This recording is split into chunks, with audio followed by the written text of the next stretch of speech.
Hello students, welcome to our channel law criteria. और आज हम आपको एलएलबी थर्ड ईयर का पेपर है पर्यावरण विधि, उसमें 28 प्रश्न आपको महत्वपूर्ण हम बताने वाले हैं जो कि आपके एग्ज़ाम की दृष्टि से बहुत ही महत्वपूर्ण हैं। आप इन प्रश्नों को तैयार करेंगे तो आपके एग्ज़ाम में अच्छे नंबर प्राप्त हो सकते हैं। और आप यदि हमारे चैनल पर नए हैं तो इसे तुरंत सब्सक्राइब कर दीजिएगा। लेकिन हम आपको बताना चाहेंगे कि आपको साल भर पूरा सिलेबस कवर करना है, पूरे अच्छे से पढ़ाई करनी है और उसके बाद इन 28 प्रश्नों को आपको देखना है ताकि एग्ज़ाम में आपको समझ आ सके कि किस प्रकार से प्रश्न पूछे जाते हैं। इसमें पहला प्रश्न है, पर्यावरण विधि के विकास में भारतीय न्यायपालिका के योगदान पर प्रकाश डालिए। दूसरा प्रश्न, जल अधिनियम 1974 के अंतर्गत राज्य बोर्ड के गठन का वर्णन कीजिए, इसके मुख्य कृत्य क्या क्या हैं।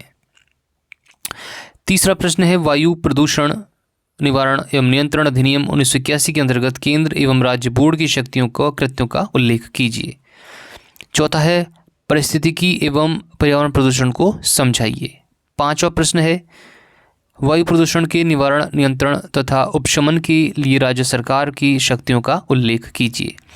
छठा प्रश्न, जल प्रदूषण निवारण एवं नियंत्रण अधिनियम 1974 के संदर्भ में निम्नलिखित पदों की व्याख्या कीजिए जिनमें से अधिष्ठाता, निकास, प्रदूषण, मल बहिस्त्राव, मल नल, सरिता, व्यावसायिक बहिस्त्राव। सातवां प्रश्न है, इसमें पर्यावरण संरक्षण अधिनियम 1986 के अंतर्गत केंद्र सरकार की सामान्य शक्तियां क्या क्या हैं। आठवां प्रश्न, पर्यावरण संरक्षण अधिनियम 1986 के अंतर्गत निम्नलिखित को स्पष्ट कीजिए। पर्यावरण प्रदूषण, पर्यावरण प्रदूषक, परिसंकट में पदार्थ व्यवहार करना और अधिभोगी। अब नवा प्रश्न है, इसमें लोकहितवाद क्या है, पर्यावरण विषयक मामलों में लोकहितवाद की विवेचना कीजिए।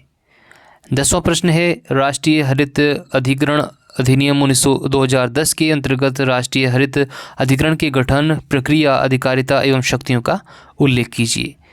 11वां प्रश्न, पर्यावरण से संबंधित निम्नलिखित अंतर्राष्ट्रीय सम्मेलनों पर प्रकाश डालिए। पहला इसमें है स्टॉकहोम सम्मेलन 1972 एवं रियो अर्थात पृथ्वी शिखर सम्मेलन 1992। 12वां प्रश्न, वन्य जीव संरक्षण अधिनियम 1972 के अंतर्गत पर्यावरण से संबंधित उपबंधों की विवेचना कीजिए। 13वां प्रश्न, पर्यावरण से आप क्या समझते हैं। 14वां प्रश्न, जल प्रदूषण निवारण एवं नियंत्रण अधिनियम 1974 के अंतर्गत केंद्रीय बोर्ड के गठन का वर्णन कीजिए, इनके प्रमुख कृत्य कौन कौन से हैं। 15वां प्रश्न, जल प्रदूषण निवारण एवं नियंत्रण अधिनियम 1974 के अंतर्गत संयुक्त बोर्डों का गठन किस प्रकार किया जाता है, चर्चा कीजिए। 16वां प्रश्न है, वायु प्रदूषण निवारण एवं नियंत्रण अधिनियम 1981 के अंतर्गत निम्नलिखित को परिभाषित कीजिए। पहला है, वायु प्रदूषणकारी वायु प्रदूषण अनुमोदित साधित्र, मोटर गाड़ी, स्वचालित वाहन, चिमनी, उत्सर्जन, औद्योगिक संयंत्र, अनुमोदित ईंधन, अधिभोगी। 17वां प्रश्न इसमें है, ध्वनि प्रदूषण नियंत्रण के लिए किए गए विधायी एवं न्यायिक प्रयासों की विवेचना कीजिए। 18वां प्रश्न, पर्यावरण प्रदूषण के विभिन्न प्रकारों का उल्लेख कीजिए। 19वां प्रश्न है, इसमें पर्यावरण संरक्षण की दिशा में अंतर्राष्ट्रीय स्तर पर किए गए प्रयासों की विवेचना कीजिए। 20वां प्रश्न, भारतीय संविधान दुनिया के कुछ ऐसे संविधानों में से एक है जिनमें पर्यावरण संरक्षण संबंधी उपबंध स्पष्ट रूप से शामिल है, स्पष्ट कीजिए। 21वां प्रश्न है, राजस्थान ध्वनि नियंत्रण अधिनियम 1963 के मुख्य प्रावधानों का उल्लेख कीजिए।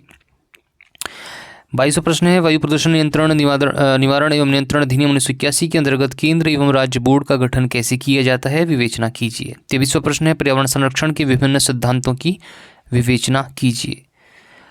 24वां प्रश्न है, पर्यावरण संरक्षण के संदर्भ में वन अधिनियम 1927 एवं वन संरक्षण अधिनियम 1980 के उपबंध की सुरक्षात्मक विवेचना कीजिए। 25वां प्रश्न है, ध्वनि प्रदूषण से आप क्या समझते हैं, इसके प्रमुख स्रोतों का उल्लेख कीजिए। 26वां प्रश्न है, पर्यावरण संरक्षण के प्रति आपराधिक दायित्व की विवेचना कीजिए। और 27वां प्रश्न है, पर्यावरण संरक्षण अधिनियम 1986 के उद्देश्यों एवं लक्ष्यों पर एक निबंध लिखिए, पर्यावरण संरक्षण हेतु आपके क्या सुझाव हैं। और सबसे अंत में 28वां प्रश्न है, पर्यावरण और प्रदूषण के विषय में संवैधानिक, विधायी एवं न्यायिक दृष्टिकोण की समन्वित विवेचना कीजिए। ये आज हमने आपको बताया कि पर्यावरण जो विधि है, एनवायरमेंटल लॉ है, उसमें एलएलबी थर्ड ईयर का यह पेपर है। इसकी परीक्षा की दृष्टि से महत्वपूर्ण 26 प्रश्न आज हमने आपको बताए हैं। आप इन प्रश्नों को तैयार करेंगे तो इनमें से आपके एग्ज़ाम में मिल जाएंगे और आपके अच्छे अंक आने की संभावना एग्ज़ाम में रहेगी। इन प्रश्नों का उत्तर हमने चैनल पर कुछ प्रश्नों का उत्तर दे रखा है और यदि नहीं मिले हैं आपको इनका उत्तर कई प्रश्नों के, तो हम आपको जल्द ही चैनल पर उपलब्ध करवा देंगे। तो मिलेंगे आपसे अगले वीडियो में नए प्रश्नों के साथ में और उनके उत्तर के साथ। तब तक के लिए मुझे इजाज़त दीजिए। नमस्कार।